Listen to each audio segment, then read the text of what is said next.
નમસ્તે વિદ્યાર્થી મિત્રો, ધોરણ 4 વિષય અંગ્રેજી, unit 1 get up and dance. એમાં આપણે આજે એક્ટિવિટી 6 જોઈએ. દરેક વિદ્યાર્થીએ પોતાની અંગ્રેજીની ચોપડી તમારે અત્યારે ખોલવાની છે. તમે ચોપડી ખોલશો તો જ તમને આ એક્ટિવિટીમાં શું છે તે ખબર પડશે. તમે ચોપડી નહીં ખોલો અને ખાલી સાંભળો અને ખાલી વિડીયો જુઓ એટલે તમને ખ્યાલ આવશે નહીં. અત્યારે તમારે જ્યારે એક્ટિવિટી કરવામાં આવે એટલે તરત તમારે તમારી અંગ્રેજીની ચોપડી ખોલીને આ વિડીયો જોવાનો છે. બરાબર? ચાલો હવે જો એક્ટિવિટી 6માં શું આવેલું છે બધા આપણે સૂચના વાંચીએ. મેચ સ્ટિક ડ્રોઈંગ માં આપેલી ક્રિયાઓ શિક્ષકની મદદથી કરો. મેચ સ્ટિક એટલે આ જોયું વિદ્યાર્થી મિત્રો, આ ચોરસ બોક્સ. આ ચોરસ બોક્સમાં જુદી જુદી ક્રિયાઓ આપેલી છે. બરાબર?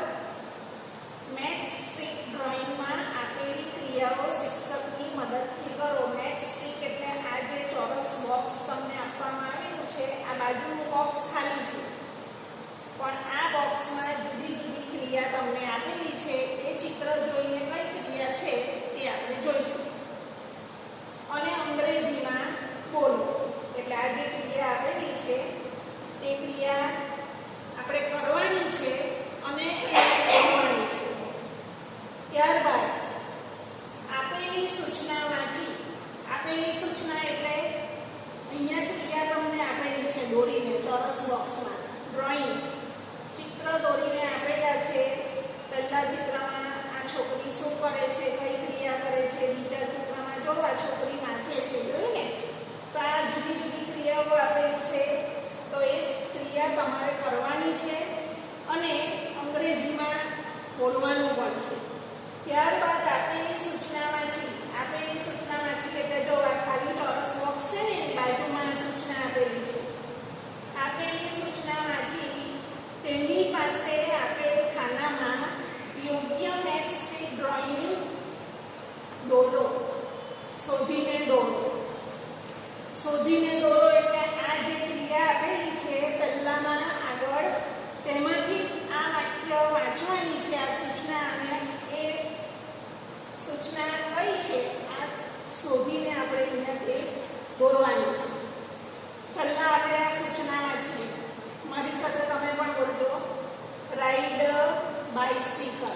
પહેલા ખાલી આપણે સૂચના વાંચીશું જ. પહેલી સૂચના જોઈ, રાઈડ બાઇસિકલ.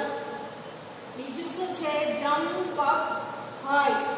પછી હું તમને બધા શબ્દના અર્થ કરાવીને ગુજરાતી કરાવું છું. પહેલા ખાલી વાંચતા આપણે શીખવાનું છે. પહેલા વાંચતા અંગ્રેજીમાં વાંચીએ સૂચના. Ride bicycle, jump up high, open the door, kick the બોલ. આપણે આમાં ઘણા શબ્દના અર્થ જોઈ ગયા છે આગળની એક્ટિવિટીમાં, જે તમે અંગ્રેજીની નોટમાં 2 વાર લખીને એ સ્પેલિંગ સાથે મોઢે પણ કર્યું હશે. ચાલો, kick the ball. Write in your note book. Write in your note book અને રીડ યોર બુક. બરાબર? ચાલો હવે અહીંયા જો તમે રાઈડ બાઇસિકલ. વિદ્યાર્થી મિત્રો, બાઇસિકલ એટલે તો તમને ખબર જ છે. બાઇસિકલ એટલે શું? સાયકલ. ને રાઈડ એટલે શું? સવારી કરવી. એટલે સાયકલને ફેરવવું. સવારી કરવી એટલે ચલાવવું, ફેરવવું એમ અર્થ પણ થાય. તો રાઈડ બાઇસિકલ. આ પહેલી સૂચના તમે જોઈ. રાઈડ બાઇસિકલ એટલે સાયકલ પર સવારી કરો, સાયકલ ફેરવો એમ અર્થ થાય.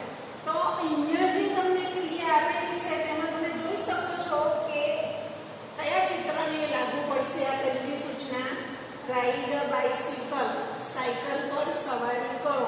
તો તમે જોયું આ છોકરો અહીંયા સાયકલ ચલાવે છે, સાયકલ પર સવારી કરે છે. તો આ પહેલી જે સૂચના છે તે આ 5મા નંબરના ચિત્રને લાગુ પડે છે. બરાબર? એટલે અહીંયા તમારે આ ચિત્ર અહીંયા પહેલા ખાનામાં દોરવાનું.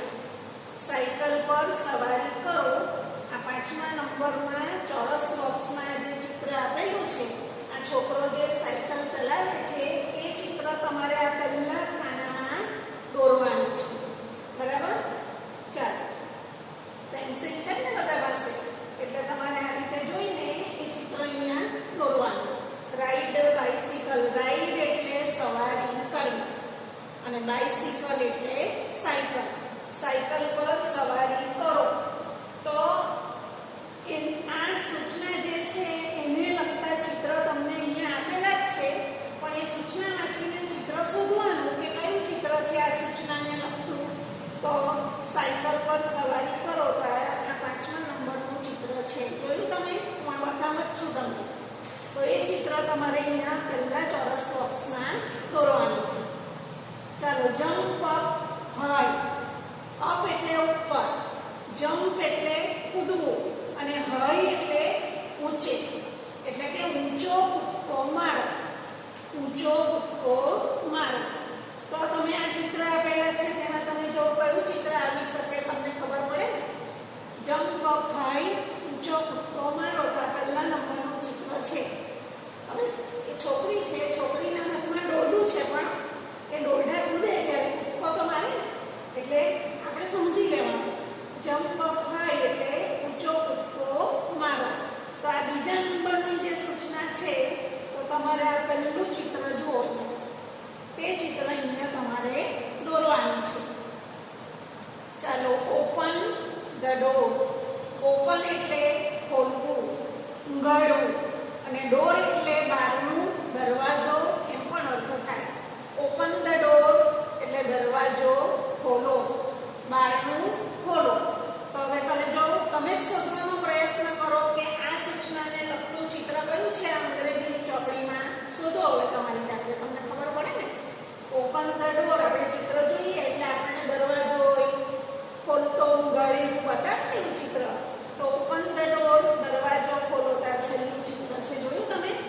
તો આ જે સૂચના છે ઓપન ધ ડોર, તો આ ત્રીજું જે ચોરસ બોક્સ છે તેમાં તમારે આ ચિત્ર દોરવાનું છે. બરાબર? ચાલો, કિક ધ બોલ. બોલ એટલે શું? દડો. બરાબર? અને આ સ્પેલિંગ મેં તમને આગળની એક્ટિવિટીમાં લખાવી. KICK. કિક એટલે શું? લાત મારવી. એટલે કે બોલને લાત મારો, દડાને લાત મારો. તો વિદ્યાર્થી મિત્રો, ખબર પડી ગઈ ને તમને? આ જે ખાલી ચોરસ બોક્સ આપેલું છે એની સામે જનું ચિત્ર અહીંયા આવશે. આ છોકરો જો દડાને લાત મારે છે, જો બોલ, આ દડો, અને આ છોકરો શું કરે છે? કિક. કિક એટલે કે લાત મારવી. આ છોકરો દડાને લાત મારે છે. એટલે આ ચિત્ર એની બાજુમાં તમારે જોઈને દોરવાનું છે. ચાલો, હવે નીચેની સૂચના છે write in your notebook. Write એટલે લખવું. રાઇટ એટલે શું? લખવું. અને ઇન એટલે અંદર, માં. યોર એટલે તમારું, તમારી. અને નોટબુક એટલે તમે સ્કૂલમાં ભણવા આવો, શાળાએ, ત્યારે તમારી પાસે ચોપડી ને તમારી નોટબુક હોય ને, જેમાં તમે દરેક વિષયનું લેસન કરો, લખો, તે નોટબુક. એટલે આ સૂચનાનું શું થાય ગુજરાતી? કે તમારી નોટબુકમાં લખો. Write in your notebook. તમારી નોટબુકમાં લખો. તો જો તમને ખબર પડે છે કયા નંબરનું ચિત્ર આવશે? તમે જાતે જ શોધો. તમે જાતે પ્રયત્ન કરો કે ભાઈ અહીંયા તમે કયું ચિત્ર દોરશો. આ 5મું જે ચોરસ બોક્સ છે ને ખાલી, એમાં તમે કયું ચિત્ર દોરશો? તો જો આ એક છોકરો નોટબુકમાં લખી રહ્યો છે, જોયું ને? કયા નંબરનું ચિત્ર? ત્રીજું. આ ત્રીજા નંબરનું ચિત્ર અહીંયા આવશે. Write in your notebook. તમારી નોટબુકમાં લખો. ચાલો, રીડ યોર બુક. રીડ એટલે શું? વાંચવું. ને રાઇટ એટલે લખવું. તમારે સ્પેલિંગ તો વ્યવસ્થિત મોડે કરવાની જ છે. સ્પેલિંગ આ રીતે ઘરે બોલીને લખવાનું અને મોડે કરવાનું. હવે રીડ તો મોડે કરવું હોય તો આ રીતે બોલતા જવાનું કે ભાઈ READ. રીડ એટલે વાંચવું. READ. રીડ એટલે વાંચવું.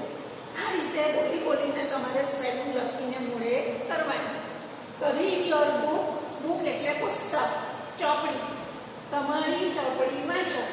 Read your book. તો કયા નંબરનું ચિત્ર દોરશો તમે આ છેલ્લા ચોરસ બોક્સમાં? આ બીજા નંબરનું. જોયું? આ છોકરી શું કરે છે? એની ચોપડી વાંચે છે. એટલે રીડ યોર બુક. તમારી ચોપડી વાંચો, તમારું પુસ્તક વાંચો.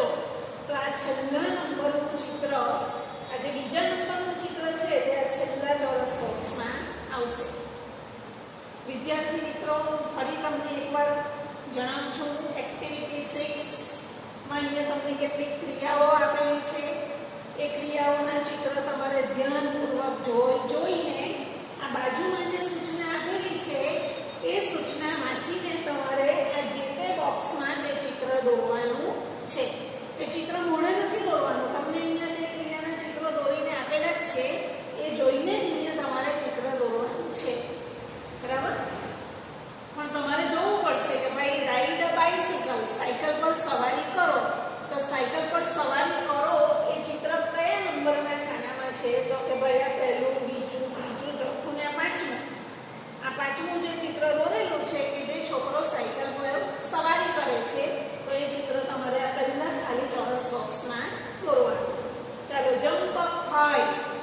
શબ્દનો અર્થ મેં તમને દરેક શબ્દનો અર્થ જણાવ્યા છે કે જમ્પ એટલે કૂદવું, હાઈ એટલે ઊંચે, અપ એટલે ઉપર, એટલે ઊંચો કૂદકો મારો.